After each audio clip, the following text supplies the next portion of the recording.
का इफेक्ट हमें नहीं दिखता है, क्योंकि अगर मैं प्रिवेंटिव कुछ स्ट्रैटेजी अपनाता हूँ, अच्छा खाता हूँ, एक्सरसाइज करता हूँ, उसका फायदा मुझे इमीडिएट नहीं दिखता। और हम लोग as a human, human brain, human thinking, हम लोग जो इमीडिएटली हमें इफेक्ट कर रहा है उसी के बारे में सोचते हैं। बीमारी पे हम लोग फोकस्ड रहते हैं। बीमारी अगर आपको होती है उसका तुरंत इलाज कराने हम पहुंच जाते हैं।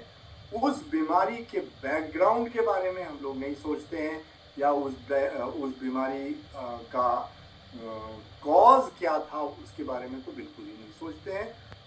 इमीडिएट हमें जो तकलीफ होती है उन चीज़ों पे हमारा फोकस रहता है, उस पर हम लोग पैसे खर्चने को भी तैयार हैं। एट द सेम टाइम आपने जो सवाल पूछा उसका जवाब मैं इस तरह से भी देना चाहता हूँ कि प्रिवेंशन, जब आपको उसका फायदा ही नहीं अभी समझ में आ रहा है, बिकॉज उसकी अवेयरनेस नहीं है, उसका फायदा नहीं समझ में आ रहा, तो आप पैसे उस पर खर्च नहीं करना चाहते, ये भी सच है।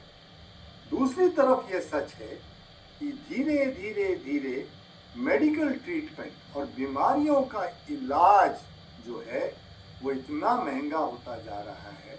In the last 7 years there is a statistic which says कि the cost of health care in India has increased 3 times। और मैं इनफैक्ट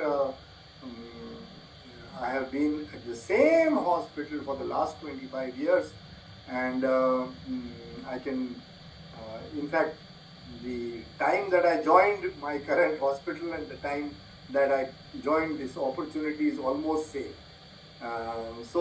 25 साल में मैंने बहुत कुछ बदलते हुए देखा है। मैंने कितना महंगा हो रहा है इलाज वो देखा है। इनफैक्ट अगर मैं सेफली कहूँ कि मेरे ही हॉस्पिटल में कुछ चीज़ों